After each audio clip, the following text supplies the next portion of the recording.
Hey everybody, welcome back. Thanks for joining me for another royal news video. So, just that boring bit at the beginning of the video. If you decide you like the content, please remember to hit the subscribe button, hit the like button, and hit the notification bell. It is completely free to subscribe and you can sign up to as many channels as you like. So, where to start off with this one? Unfortunately, for some of you guys, this is predominantly to do with the Hollywood Reporter expose. But I promise you the next video we will be talking about Prince William, we will be talking about the Princess of Wales and the Duchess that everybody loves. Seeing as we're seeing a Duchess sitting here with a chicken, let's talk about Meghan's chickens that have definitely started coming home to roost. So it all started on September the 12th when the Hollywood Reporter released an article of why Harry and Meghan are losing their staff. And they have spoken to no less than 12 people, 11 former staff and one who is reportedly still working for the couple. It was revealed that Meghan is a total nightmare to work for. She belittles people, she barks orders, and she is relentless. She leaves grown men in tears. I think most of us probably presume that's Harry, and everybody is terrified of her. The dictator in high heels, a difficult Duchess. Where have we heard all of this before? It is a complete echo of a lot of the things that were said about Meghan when she was a working member of the royal family. Not only was Meghan awful to her own team of staff, she was reportedly horrible to Catherine and William's staff, the Queen, which involved Meghan getting a telling off from both, and it was actually one of the initial first problems that Harry and William had with regards to Meghan's treatment of others. Then obviously we've got the way that Meghan treated Catherine and her very own 3-year-old niece at the wedding. All of the accusations that came out, Meghan and Harry had said it was a calculated smear campaign. It was devised by the palace to try and silence Meghan, to stop her complaints, to try and intimidate her from speaking out about the true horrors that she suffered at the hands of the royal family.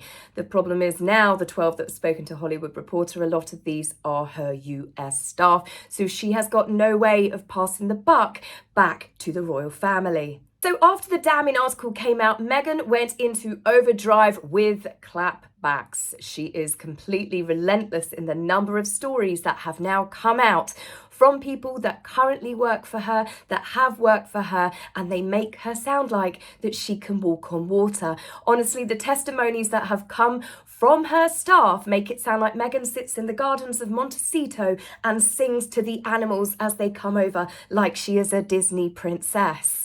Many people are suspicious of these testimonies, whether it is in fact Meghan writing the emails herself and sending them off from her various staff employee accounts, or whether Meghan is just stood behind them telling them exactly what to write. The first clapback came within a matter of hours that Harry and Meghan were deeply concerned about this story being released just in time for Harry's 40th birthday. The fact that they thought it might be a single disgruntled employee putting out mistruths to make them look bad. Maybe they might have gotten away with that storyline if it was but one employee, but these are 12 people, the dirty dozen, as I am calling them, that have spoken to the Hollywood Reporter. And one of them apparently is still working for the couple and is quite high up. That's not a good ratio for such a new company. Archewell has only been going for a number of years. We've had reports of 18 or more top executives leaving. That obviously doesn't count house staff, nannies, gardeners, PAs, the personal assistants, receptionists, all of the other people or the lower level admin that would have worked for the company. So for Harry and Meghan to say, oh yes, it's just one employee spreading mistruths, that's not really going to wash with people. Now, clapback number 2 was quite surprising for people because Meghan and Harry chose GB News. There has been lots of allegations against GB News being awful about Meghan, yet it was them that got the exclusive from Archewell.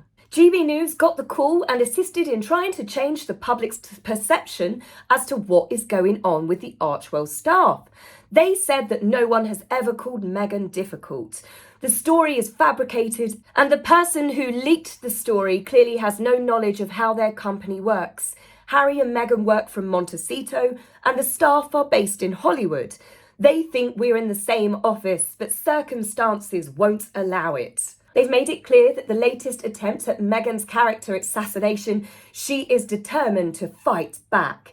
She's now battling against her US staff and she's using the exact same tactics that she used previously. She's getting friends and associates and former employees to go to the media on her behalf and inform the world how fabulous, kind and generous she truly is. So after the GB News clapback, there was a blind that went out. And as I said to you guys, take these with a pinch of salt. Some of them do turn out to be true, but some of them you never really know. But I read a blind that had said that Meghan was desperately trying to find a media outlet that would pick up her defence, that would run stories defending her character. And as it turns out, strangely, Us Weekly were the ones to pick up the baton. Us Weekly used to be quite a respected magazine going back a couple of decades, but it slipped down the totem pole due to various reasons, and it ended up on the same level as, I would say, Closer magazine or In Touch. You know, when you're at the checkout in the supermarket, the gossip magazines that are sitting there, have a browse through or last minute think, do you know what, just throw it in your basket. Meghan didn't choose a magazine or an outlet that would have possibly been more on the level with the Hollywood Reporter. She could have gone to Vanity Fair. They like Meghan. What about Variety magazine? What about their chosen favoured outlet, People magazine? They didn't want to touch it. But funnily enough, People magazine, do you remember when Meghan had 5 friends that came out to defend her, all to do with that Dear Daddy letter? And we were all suspicious that the 5 friends were Meghan, oh, maybe a friend and Meghan. Well, the editor, Dan Wakeford, who was working on People magazine at the time, is now the editor over at Us Weekly. He's the one that has picked up this story and decided to run with it. And guess what? Meghan's got 5 employees in her current employment that decided to give their glowing testimonies about their amazing boss. But this is where Meghan really does over-egg the pudding. And as I said, I'm not too sure that Meghan's not stood behind the employees with a gun to their head saying, you will type this. Hang on to your lunch is all I'm going to say. Working for the Sussexes is truly an honour. The best bosses I've ever had. Catherine St. Laurent and Ben Browning both stated that they remained close to the couple despite leaving and are still friends with them. Josh Kettler, their former chief of staff, he said he was warmly welcomed, that they are dedicated and hardworking, and it was impressive to witness. So impressive, he decided to quit after just 3 months at short notice and left mere days before they set off on their Colombia tour. Ashley Hansen said that they expressed concerns and care like a parent would do over their own child when she had to go in and have surgery. Meghan was apparently calling her husband every day to check up on her. I myself find this a little bit of a weird thing because it would be crossing boundaries of your employer.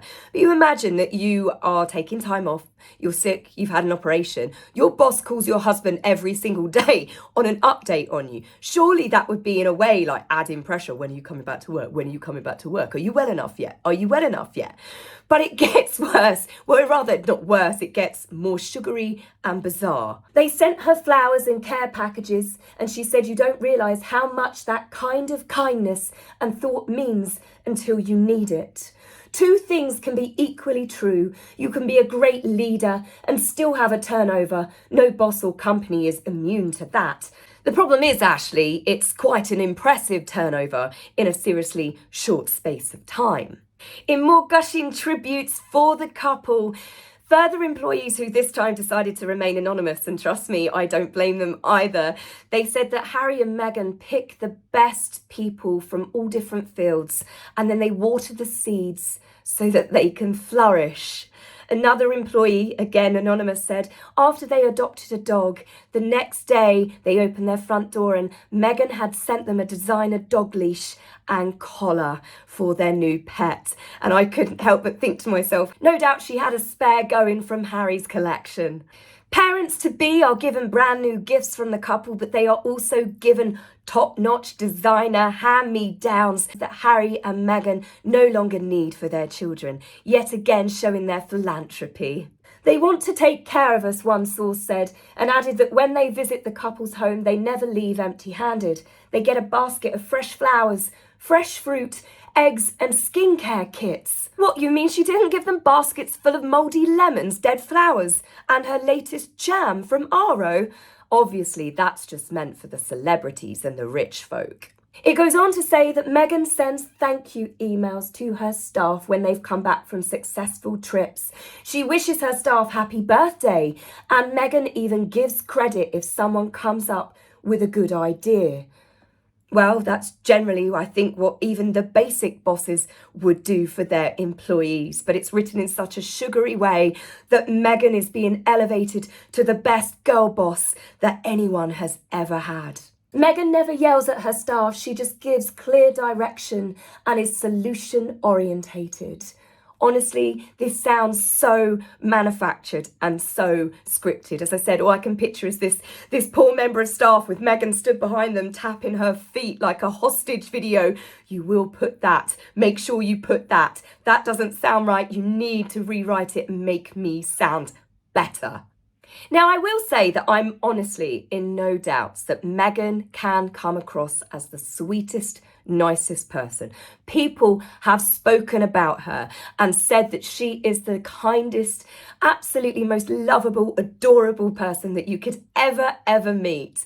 But the thing is, those people are generally other celebrities or people that she has use for. But this is where this defence is ridiculous. Just because you're nice to some people doesn't mean you're nice to everybody, any more than it means just because you're an angel to some people, that somehow absolves you of acting like a devil towards others. The problem is with Meghan clapping back so furiously with all of these over-the-top stories. It sounds fake, it sounds completely contrived, it doesn't do them any favours whatsoever. There is way too much smoke without there being fire. It's like when we heard from her lawyer, Jenny Afia and Omid Scobie and all of these people that were coming out in her defence was when Valentine Lowe had disclosed the bullying allegations initially, which Tom Bower doubled down on. Several friends came forward, gushing tributes poured out one after the other, how the bullying allegations were completely untrue and Meghan was practically saintly. She even ordered an ice cream truck to come into the palace for her staff. Well, as it turns out, that story was true, but it's not as sweet as you think. It was a hot day and Meghan had arranged for an ice cream truck to come into the palace grounds, but she made it very clear that no members of staff that were not on her team, basically Catherine and Williams and anyone else's office staff, they were not allowed an ice cream. It doesn't sound like such a nice and gracious story now, does it? And it reminds me of Princess Charlotte, the wedding. We know that Meghan reportedly bullied her niece, and what she did it in a way where she elevated Ivy, who was Jessica Mulroney's daughter, her former best friend. Ivy was Meghan's goddaughter. She apparently encouraged Ivy to be mean to the other girls. She told Ivy that she was special in front of the other children. This is why Ivy had completely different hair to the other bridesmaids. So I believe this story to be true. And it's a way to elevate one person, but then to completely tear down the others. I think Meghan does this with her staff. She might be nice to the top executives, but I doubt she's nice to the lower level employees. We've recently seen the monogrammed pin on one member of staff who was with Harry in New York. It's their royal monogram. One, this is just ridiculous. Meghan monogramming doormats, her clothes carriers, handbags, and now the staff are even monogrammed with the royal insignia. But I also think it's in a way to elevate certain members of staff. It's a way to show, oh, she's my favourite member of staff, you're not. And honestly, I think Meghan's behaviour, there is definitely a pattern there. But again, this is where I say, I do believe that some members of staff think that she's wonderful. I do believe that some of her friends think the sun shines out of her derriere. I really do think that Meghan can come across as one of the nicest people that you've ever met in your entire life. But I think it's fake. I think she has a Jekyll and Hyde personality. Now, after that gushing article came out, it wasn't enough. We even then got a special from the former president of Archewell, Mandana Dayani, who gave her account of working for the couple and again of working for Meghan. She said that kindness happens behind closed doors. They are selfless humanitarians, whether it's veterans, women, refugees, animals in harm's way, they both showed up. Now, do you remember my last video where I said that showing up for friendship? Her friend at the tennis tournament when she did her Instagram post, Kelly McKee, she said about Meghan and Harry showing up. Her friend in the Hamptons, wasn't it? Jamie Kern-Lima, she said that Meghan is such a great friend, she shows up. It's like that they are all given a script. They are all singing from the same hymn sheet and they all use the exact same wording. It's like a cult. Mandana goes on to talk about how she'll never forget sitting on the floor in their kitchen with Meghan feeding Princess Lily and cold calling senators to advocate for paid leave. A bill that was already being discussed by senators. But the way Meghan obviously plugged this story, it was Meghan that came up with the idea and decided to ring senators to get them to push this through. It's the grandiose narcissism dripping through here, and I find this surprising that Mandana would actually bring this story up because it made Meghan look ridiculous at the time. She was using her titles to get through to the senators as well. Now, in another story she brought up, which I found surprising, and I'm sorry, it's going to upset some of you, but we've got to talk about it. Mandana references when Meghan went to Uvalde. This story disgusted me. It's one of the most repugnant and disgusting things that she has ever done. Meghan flew down there to pay her private respects. But what Meghan did was she got access to the area where all of the media crews were set up. The world's media were all there. There were people, there were reporters. This was in the first 24, 48 hours of it happening. Meghan deliberately and slowly walked around, making sure her photograph was taken, that she was in front of every single camera. If Meghan wanted to do a private visit, she could have got somebody to lay flowers. She could have done a donation from afar. Meghan flew down there to get herself in front of those cameras. And she took a team of people with her. This is just a clip from a video that I did a long time ago. There were 3 separate photographers following her around and they all left and got into the same minivan together. Meghan using someone else's tragedy to elevate herself. Mandana references, for hours, Meghan sat in a room with grieving families, going one by one to each person, hugging and crying with them. I'm sorry, I don't believe that happened. Meghan went to the blood bank and she posed for a photograph there after donating some sandwiches and crisps out of vending machines. I do not believe the story. That community was in so much deep grief. As I said, relatives and friends, people that lived in the area, were not allowed into the bit where Meghan decided to get herself front and centre.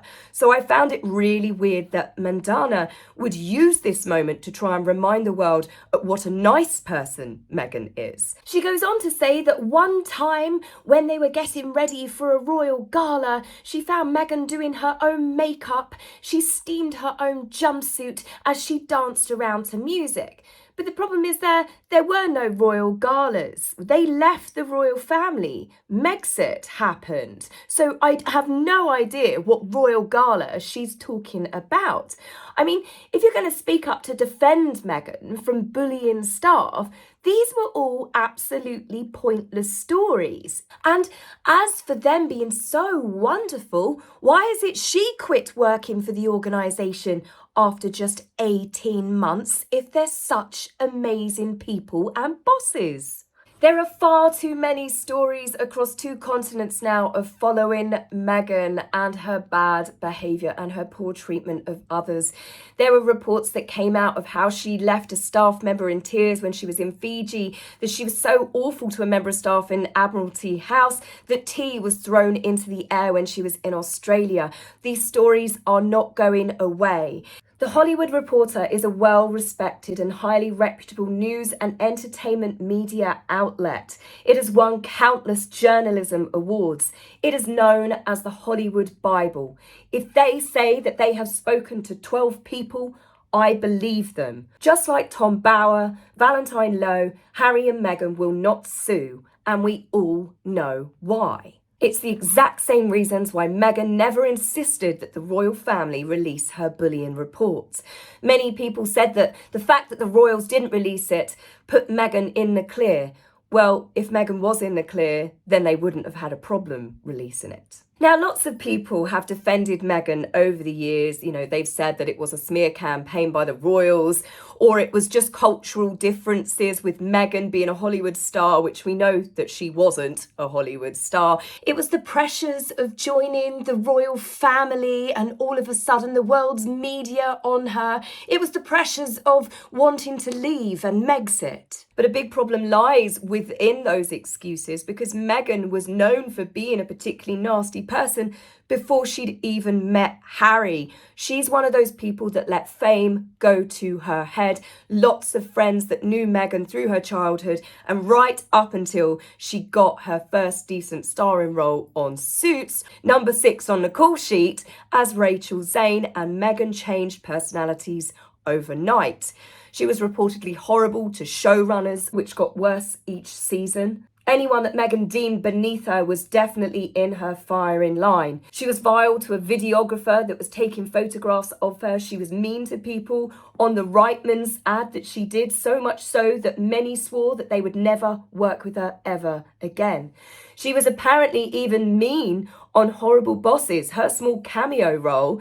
It was divulged in a blind, but I believe it, that she was horrible to one of the other actors' assistants, and this earned her a black mark with Jennifer Aniston. Again, it's a storyline, I'm not 100% sure, but there is just a sprinkling of it where I believe that that's probably true. The Hollywood Reporter, as I said, has doubled down on their story and said that the dictator in high heels actually came from someone very high up and still working within their organisation. That doesn't bode well for the remaining staff, who are probably right now being interviewed like it's the Spanish Inquisition. I'd imagine that Meghan's going through all their WhatsApp messages. They probably have to leave their phone in a lock and case at the door, and she's gone through all of their emails trying to track down which one of them it could be. The thing is, the leaks also are not stopping with what happened with the Hollywood Reporter either. After Meghan's defence came out in Us Weekly, where she really over-egged the pudding in the glowing testimonials at how kind, gracious, sweet and magnanimous she truly is, the Daily Beast spoke to former employees as well, and it's not good. The US publication, The Daily Beast, spoke to a former staff member who said that she had psycho moments, that she's lovely when everything goes her own way, but a demon when the worm turns. She reportedly once screamed at a florist so badly down the phone that they have sworn that they again would never ever work with her, despite the wonderful publicity it would have given them having her as a client. It's very clear that Meghan has definitely pissed off the wrong person this time, but that's the problem. When you step on so many people on your way up, when you start to slip back down, these people are more than happy to stick the boot in. But I'm sure as Meghan desperately tries to find out who her leak is, I can't help but laugh at this. Meghan blamed the Brits. She blamed the royal family. She blamed it on cultural differences. But it was actually an American, Jason Nuff, who called out her bullying behaviour in the palace and went to Prince William. This time, it's the American staff that have gone to the Hollywood Reporter, and they have given a far more public and damning verdict on the sort of character that Meghan really is. If anything, it would seem that Americans are less likely to continue turning the other cheek when they are clearly being treated terribly in a work environment. So the other thing, which is food for thought, which I'm going to throw at you guys, Harry is in New York. He's been giving speeches left, right and centre, all to do with mental health, and some of it has been to do with online bullying.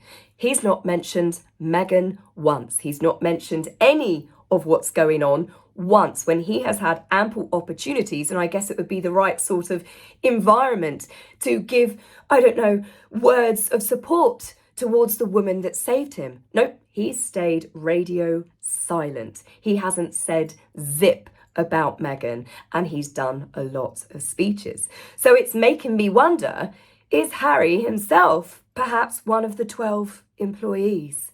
Is Harry the person that might still be in the company's employment that's actually leaking from the top?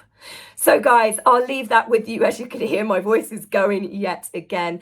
I will be back with you very soon, but I will talk to you in the comments. Please remember, if you like the content, hit the subscribe button, and I will be back very soon. Take care for now. Bye.